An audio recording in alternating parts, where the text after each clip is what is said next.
I was just wondering about when you visualise some event happening and then the actual event plays out, what is the difference between the two? Is that what you visualise, has that actually occurred in some way, or what's going on?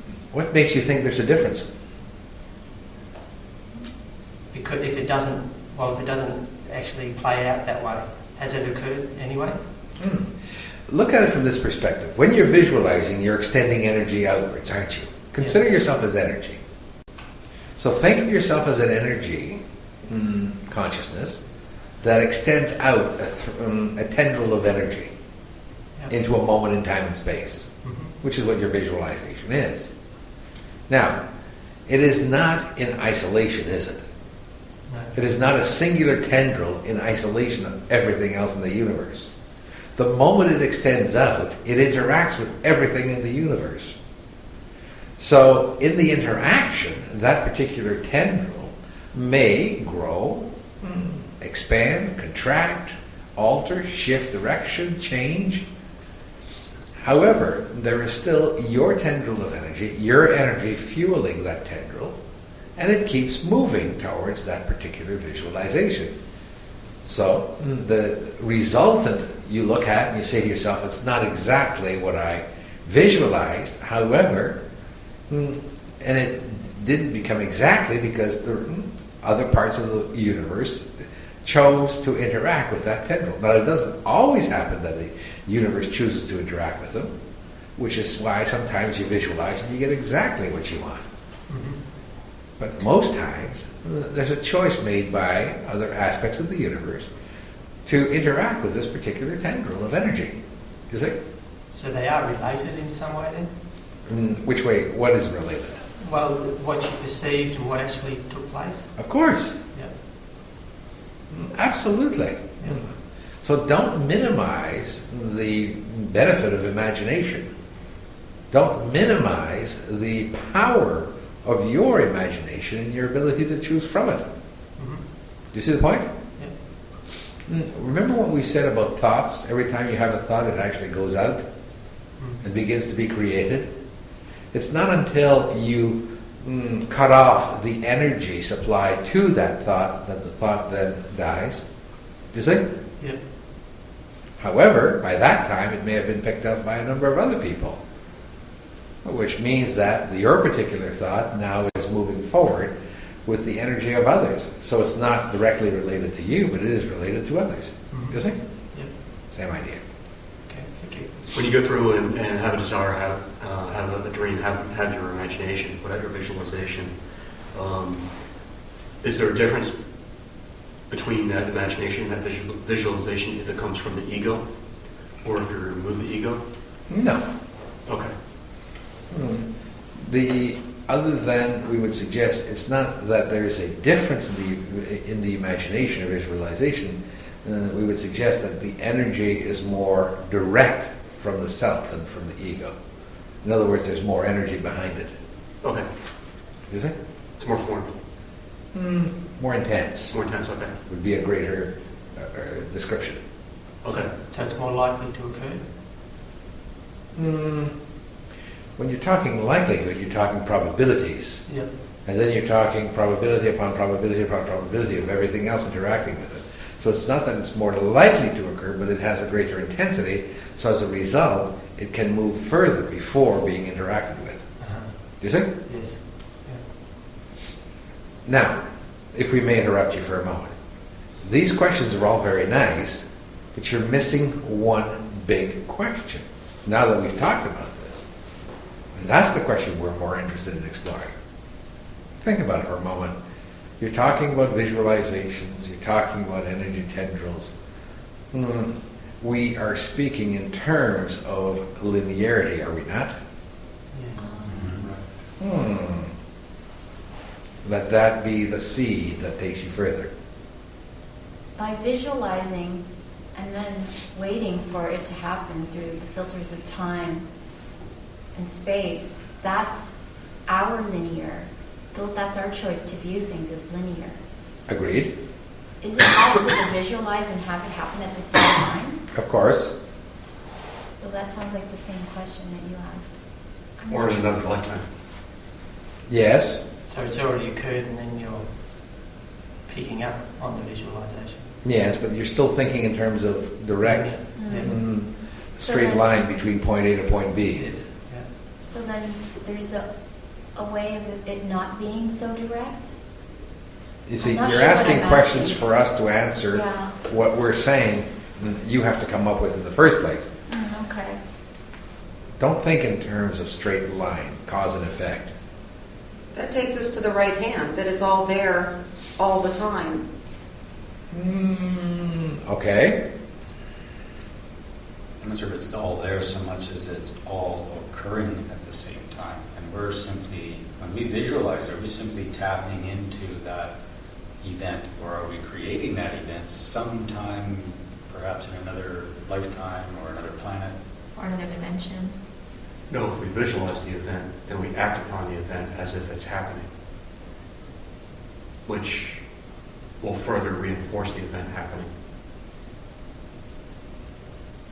Yeah, our justification process determines if it's happening now or in the past or in the future. Does that mean our Whatever. justification process is dependent on our visualization? Well, the visualization also offers us an opportunity to choose it in this reality. So if we don't imagine it, how can we ever choose it? Is visualization choice? No, because it's not active. No, but but Not until you act on it. But it's not, it doesn't have to be that linear or that direct. What does it mean then if it's indirect? I don't know what you mean by it. It Just- being indirect. It just, no, because it seems like there's a sequence. You choose, you visualize, it occurs. Right? And by our train of thought, we're thinking without this visualization, it cannot occur. And that, the hint that the Wonders just gave us was that that's a direct pathway. But what if we're not being quite so direct and quite so linear? And my sense of that with the visualization and then it occurring, it feels like a movement like that. But what happens when the movement is... Go back to the concept of the tendril for a moment. Just allow yourselves to see this ball of energy, sort of like the sun. Have you ever seen a sun flare? Yes. Think of it in that term. Now, sun flare is basically an extension of the sun's energy in a direct straight line, isn't it? Yes. So we're saying, consider, is that a limitation that you yourselves are imposing on that extension of sun energy or extension of your own energy? It feels like yes. Yeah, like it doesn't have to be a straight line. Now, because we think that our imagination doesn't end up in reality immediately, we even don't start imagining. Or that it's separate from reality. I think the concept of a tendril, when I think of it, it's very three-dimensional. It goes off in some kind of vector direction, and over time. Now, if we remove the dimensions and the time, what you're left with, it's just energy out there for everything. Is it that everything exists? Again, I go back to the right hand. It's all there, and through choice you pull it towards you? Or at least all the seeds are there. It's not that all things exist. Otherwise, where would creation become? So all seeds exist. All opportunities. So does imagination help fuel the germination? Imagination fuels dreams, dreams fuel choice. So it So, helps fuel creation. Wouldn't that mean that imagination fuels germination then? Yep. Is imagination linear? You tell us. I think imagination can fuel both that germination and choice, but also attraction. Now we're talking. So it doesn't necessarily go out from us. It also draws to us. But isn't that what choice is? I thought choice was that which the law of attraction follows. Yes, they're not separate. Yeah, but choice is what drives it. I don't understand how it tracks. You're getting into a tangent. Not to stop the discussion, but you're moving on a tangent. Know that. Okay, a few steps back then. No, you can still continue with that step. Just realize you're on a tangent right now. Oh, okay. My point was that the tendril, we're seeing it as something going out from us, where it could actually be something coming to us. Or It's in us. Or it could be like an antenna attracting to us.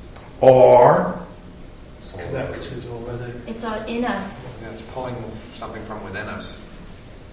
To or Actually, it could also It's an be interconnect between various points. or an indicator of the awareness that we already are, whatever we just thought of. close. Or You're already We're already be connected. simple. Be simple here, dear friends. It is us. Now you're talking. Yes. So then through imagination, we reflect on what already is us. Look at it from this perspective. We'll help you here. You'll clean it You're up. floundering a little bit here. The question was, does imagination and events occurring, is there a direct correlation? And we suggested that as imagination, which is viewed, if you could view it as a tendril of energy coming from you, it goes out, and as a result, it creates. Now, in the creation, it interacts with a number of other energies, which sometimes involves then an alteration of the original intent of creation. And that was a very linear direction. In other words, one point to point A to point B to point C, with a little bit of fluff in between, and somehow or other it all works out. And we suggested to you that there was then something else that you hadn't asked. And you started exploring, and you started going around in circles, and it was a fairly good, interesting discussion. And one of you finally arrived at the tendril is the energy. Okay. So let's take a look at it from this perspective then. Is it possible that when imagination, which comes from the self, creates a movement, that the movement itself, though it can be perceived as a linear, direct, vectored correlation between the self and the event, that the movement is actually much deeper and broader, and that it is simply a movement of energy from the self that extends the self outwards, expands the self, and in expanding the self encompasses, interacts with other energy, and as a result, therefore, creation occurs within the self. Is that possible? Mm-hmm. So Creation of the event occurs within the self. yes. Or a form of the event. Yes, because now instead of being, let's give you a visualization here, instead of being a ball of energy this large and with little tendrils sticking out, you're now a ball of energy this large that's interacting with this ball of energy, that ball of energy, that ball of energy, that ball of energy, and in the points of intersection, an imagination creates an event. Do you see now? But from a mind's perspective, humanity's lineal perspective, it's nice to think in terms of direct, one singular direction, cause and effect, consciousness, isn't it? Yes. Yes. However, if you think in terms of cause and effect, you have the secret. True? Yes. Mhm. If you think in terms of intersecting points and expansion, you have existence. Now, which one do you perceive has the greater benefit to humanity? The secret or existence? Existence. Existence. Which one do you perceive will expand your life? The secret or existence? Existence. So wouldn't it be of greater benefit then to expand your awareness to truly know yourself as an expansive energy in existence versus a tendril going out, satisfying the limited concepts that the secret presents to you? Yes. Yes. So the secret, as interesting as it is, as a methodology, a technique, even an information perspective, really is very limited. It's very linear. And which is why it's so popular, by the way, because people don't want to expand the total self. They want to see cause and effect. Humanity is intent on observing cause and effect in the shortest distance possible. But when you look at yourselves as an expansion of energy with interactive points with other energies, well then you can't necessarily see cause and effect the same way. As one of you said, perhaps the effect is in a past life or a future life. Perhaps the effect is later on in your life. In other words, the imagination came at 2 years old and the effect occurred when you were 62 years old. Because the points of intersection came together at 62, not at 2. Where were they before that? Please repeat. Where was it going before that? It was moving through existence. And it has to intersect with something else to be Before you can observe the effect. Effect is a point of intersection. That's logical, yeah. It's a reflection, more or less. Very much. Yeah. Then with It's an observation of a point of intersection. humanity's preoccupation with cause and effect in the shortest distance, does that mean humanity is actually interested in those intersections, but they don't realize it? Humanity is interested in observing the intersections, but they're actually more interested in controlling the intersections. Intersections. Because the movement. So, please repeat. I was just going to say the movement's not limited by time and space, so the fact that we see it at 62, it's irrelevant Agreed. to the movement itself. The secret is nothing more than another control mechanism. That's all it is, which is why it's so popular. We want to see instant results. You want to control. Yeah. Fascinating, isn't it? Yeah. Never thought you'd go that deep, did you? Yeah, but we really don't want to control, we really want to command. You do. Everybody else wants to Humanity doesn't. But that's because they don't know about command, they just have learned so much in control that seems the norm. Well, not really.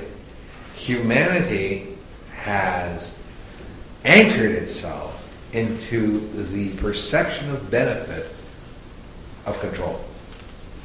They see control as the greatest benefit to itself. Anything that affords them control over the uncontrollable has even greater benefit. Which is why the secret, in all of its glory, is so popular, because it affords a methodology technique of control over the uncontrollable. Or perceived uncontrollable.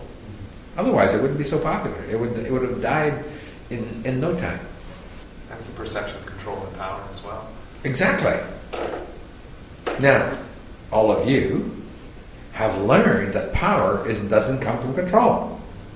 But the illusion of power does. Which is why sometimes even all of you, in one form or another, revert to points of the illusion of control. It feels good to remind yourselves that you're still in control. It's not that you need it all the time. You need it a lot less than most, and you're moving away from it. But every now and again, your ego still likes to be reminded that it's still in control. You see? Oh, yeah.